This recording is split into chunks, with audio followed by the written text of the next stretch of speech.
Vítejte u právního lexikonu, tady je Vendula. A tady je Petra.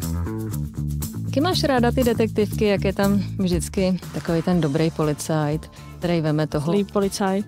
A ten hodnej policajt jde, veme kolem ramen toho podezřelého, teď si jdou ven na cigáro, tam si ho zapálí. Přemýšlím, jestli jsem tuhle detektivku viděla, ale pokračuj. No a on je ten podezřelý úplně jako dojat a hne se v něm svědomí a teď se přizná policajtovi a detektivka končí. A... Takový mám nejradši. Ano. No tak teď si povíme něco o tom, co pak s takovým doznáním dělat.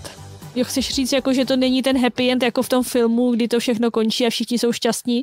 No, není to úplně, nemusí to být happy end, pokud si potom ten podezřelý uvědomí, co to udělal, anebo se veme obhájce. Takže dneska to bude o tom, že doznání vůbec není jednoduché.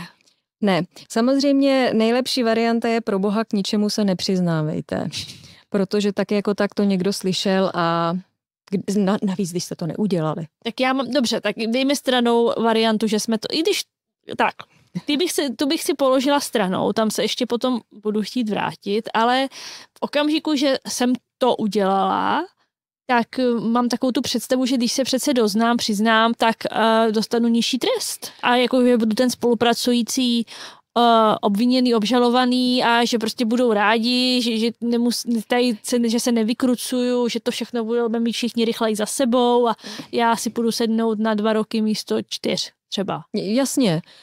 Takhle to v zásadě funguje, ale přesně tak ty se tam doznáš si spolupracující obvinění. No tak zrovna ten spolupracující obviněný, tam je trochu háček v tom, že ještě musí ti ten status toho spolupracujícího obviněného přiznat. To je status. To je status. Jo, to si můžeš napsat pak na vizitku. Na LinkedIn prostě. Na LinkedIn je to skvělé. Mladý, dynamicky se rozvíjející kolektiv se spolupracujícími obviněnými. Hele, to prostě endorsuje každej. Ale tam jako není přiznání jako přiznání. A ještě navíc, i když se přiznáš, tak to neznamená, že složí všichni ruce do klína a přestanou hledat. Přestanou šťourat. Protože jak říká, nejenom jak říkají staří Římané, ale hlavně jak říká trestní řád, doznání obviněného nezbavuje orgány činné v trestním řízení povinnosti přezkoumat všechny podstatné okolnosti případu. Jo, takže prostě nelze to úplně udělat tak podívejte, já vám teďka řeknu, jak to bylo. Tohle se stalo, OK, hotovo, můžeme skončit. No, takže už jako můžu do toho... Už se mě neptejte. Jako, už to mám za sebou, tak jako klidně mě odvezte rovnou do vězení a prostě jako mě to tady nebaví. No úplně ne, protože obsah doznání obviněného se považuje za věrohodný, jen je-li jeho věrohodnost přezkoumána dalšími věrohodnými důkazy. Aby přesně se nestalo, že tam někdo přijde a jen tak pro legraci se přizná k náhodnému trestnému činu, protože je to jeho koníček.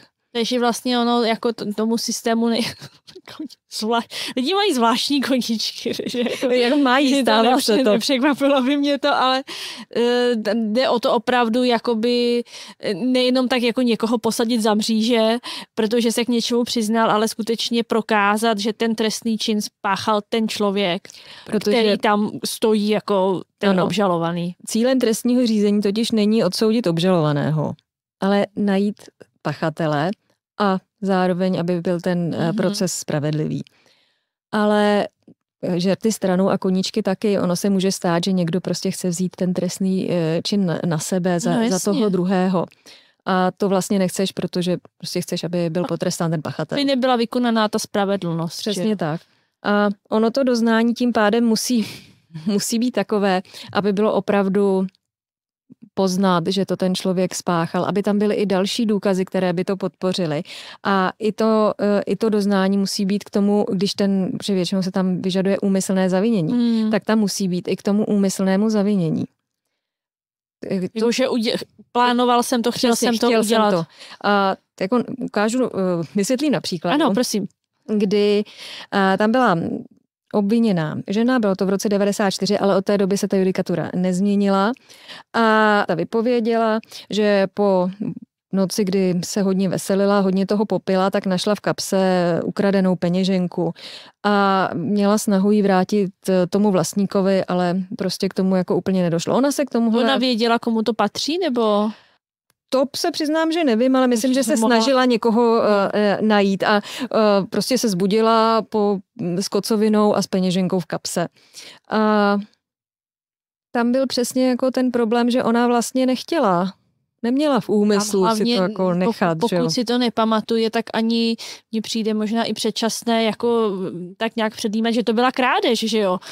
Tam se mohl se stát omyl, možná je to trochu přitažené za vlasy, ale jako nemusela jí chtít ukrást, no, jasně, si to nepamatuje. Ale ona se jako právě takhle doznala, kdy soud jí na základě toho odsoudil. Ježiš. Ale pak se to samozřejmě ještě pak to pokračovalo dál, kdy ten odvolací soud řekl, že tohle prostě není doznání. Že tohle ne. Takže i když ona řekla, že se tak jako doznává, že měla u sebe tu peněženku, tak tam říkají, no dobře, ale tak z té výpovědi vyplývá, že jí vlastně nechtěla krást, že ten úmysl tam nebyl, takže tohle není doznání. A i v jiných případech, kdy jako že souhlasíš s tím podmíněným zastavením, tak i tak musí prostě soud zkoumat. Takže teď už jsem v tom zainvestovaná a ta paní potom jako byla nějakou dobu ve vězení za to, nebo dostala to byl nějaký jako přestupek, ne? Asi, já si myslím, že to byl jenom přestupek, ale je to z roku 95, takže tam byl důležitý tenhle právní závěr z toho. Takže to doznání musí být jako... Musíš prostě vědět, že jsi to fakt udělala a že jsi to chtěla udělat. A ještě to neznamená, že všichni složí ruce do klína, musí dál hledat důkazy. Pak jako samozřejmě jsou různá doznání, jak jsme říkali s tou cigaretou, ano, tak když si to prostě takhle jako řeknete mezi 4 očima na tom cigáru, tak to není prostě doznání. No jasně, no protože si to ten policista možná není tak dobrý, ale je to vlastně ten zlý policista, třeba si to vymyslel. No třeba si to vymyslel, ale ono to prostě musí být na protokol. A ten policista pak, když ho budou vyslýchat, tak ho nemůže vypovídat k tomu, co mu ten obviněný, podezřelý řekl, ale k tomu, jakým třeba byl stavu psychickým, fyzickým, ale ne k tomu, že jako, ale on se mi tady doznal. Je to vlastně známe z detektivek, ale musíte mi to říct do protokolu. A ne, to já neřeknu, to já jenom takhle mám mezi 4 očima. To je vlastně potom k ničemu, že? No, to je k ničemu a to tady se k tomu vyjadřoval ústavní soud taky, že takhle přátelé tedy ne.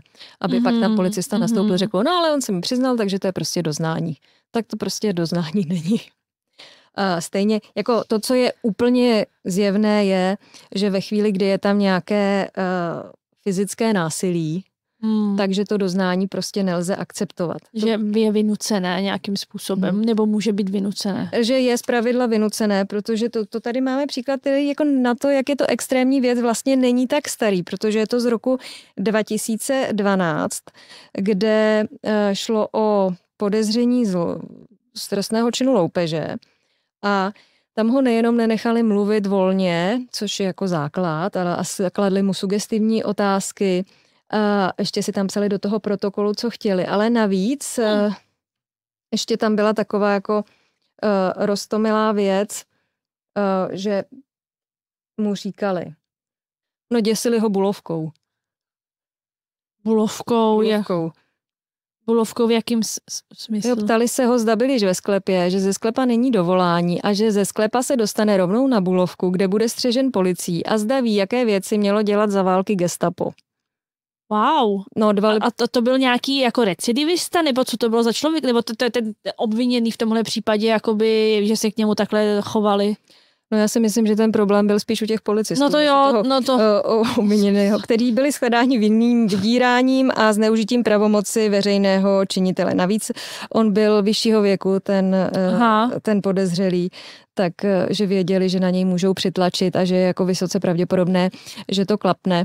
A ještě mu vyhrožovali tím, že ho vemou do vazby. To už jsme v hodně jako špatné detektivce. To jsme v hodně špatné detektivce, kdy ovšem se došlo k závěru, že takhle tedy přátelé ne.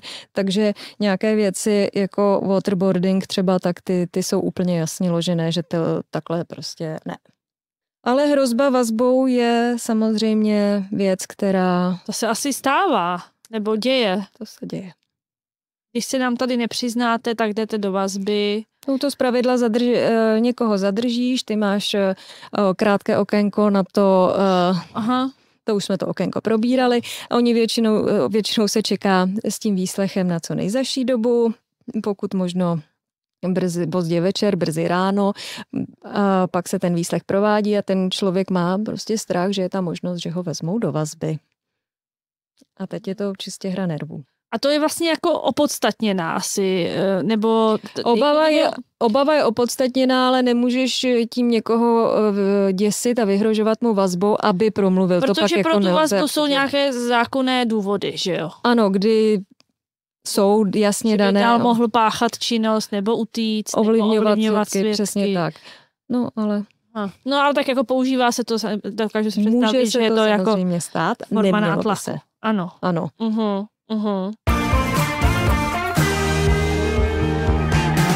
Může se stát, že se někdo dozná, třeba na protokol a pak to stáhne?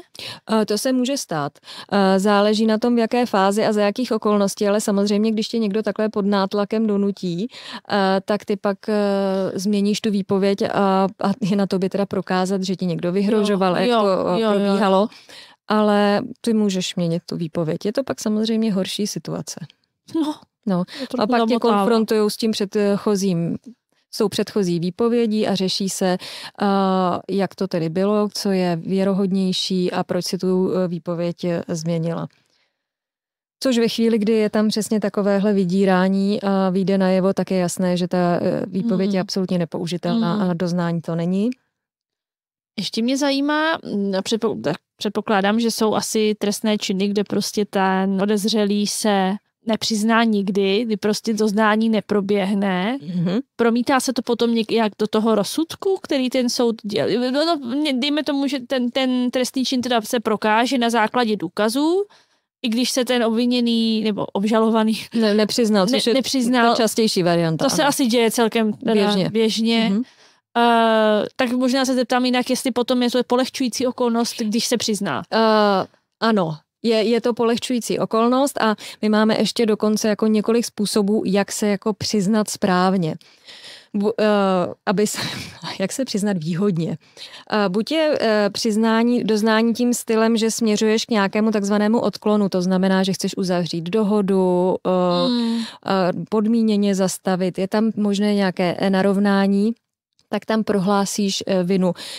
K tomuhle, kdy je to všechno trošičku zjednodušené a to dokazování pak probíhá zjednodušeně, v zásadě neprobíhá. A můžu se zeptat, to je potom ta dohoda o vině a trestu? Ano, nebo? To je dohoda o vině a trestu, kterou uzavřeš a soud ji musí schválit. A v případě, že ty tady se doznáš, prohlásíš tu vinu za účelem uzavření těch dohod, narovnání a tak, podmíněného zastavení, tak potom v případě, že ten soud to neakceptuje, tak se k tomu nepřihlíží. Tedy nepřihlíží se k tomu, ale samozřejmě už tam zaznělo, že se s něčemu jako přiznala.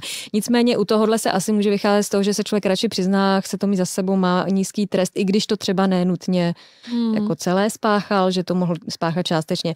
No a pak je ještě jedna věc a to je prohlášení viny a vlastně úplně na začátku, když se podává obžaloba, tak ti pak přijde výzva, aby si se vyjádřila k té obžalobě s tím, že máš možnost prohlásit vinu. A tady ve chvíli, kdy u toho soudu pak prohlásíš vinu, tak ji prohlásíš stylem, že souhlasíš úplně se vším, co je v té obžalobě, že to je všechno pravda, včetně kvalifikace a potom... Jak si vysvětlíš své důvody? A pak dostaneš nižší trest. Je to jeden z těch důvodů, kdy se ukládá nižší trest a kdy se může jít pod sazbu. Stejně se to teda potom dokazuje, ale... Tam se to už vůbec nedokazuje. Tam se to nedokazuje. Tady to jsou právě případy, kdy jsou trošičku jako výjimka. Ale opět, to prohlášení viny ten soud nemusí přijmout. Takže ten soud to prostě musí posoudit, jako že je to důvěryhodné, že si tam někdo nevymýšlí, nebere na sebe. Jo. A ty prohlášení viny se jako v praxi objevují opravdu tam, kde je to třeba nepochybné. Jsou záběry z bezpečnostních kamer, kde je ten člověk poznat, někdo ho chytil při činu. Vlezeš do obchodu, ukradneš láhev koli, ale ona tě chytne ochranka a zavolá policii. No a vzhledem k tomu, že už jako předtím si takhle měl několik záznamů, tak to řeší se trestním řízení. No. Takže to jsou ty výjimky, to jsou ty případy, kdy se to tolik nedokazuje, ale ne každé doznání prostě jako směřuje k tomu, že je to opravdu kvalifikované doznání, jako třeba když se doznáš něčemu a máš 3 promile v žíle, tak to teda to pak můžeš snadno vzít zpět, protože řekneš, že no ale tak já jsem byl prostě totálně pod vlivem, nevím, co jsem říkal, tak tady nemůžeme k tomu přihlížet. A taky se k tomu samozřejmě nepřihlíží a nestačí to k tomu, aby tě odsoudili. No tak jo. Tak děkuju. Tak dneska jsme si ukázali, že ani jednoduchá věc jako doznání vůbec nemusí být jednoduchá. Ale milé děti, sami to rozhodně neskoušejte.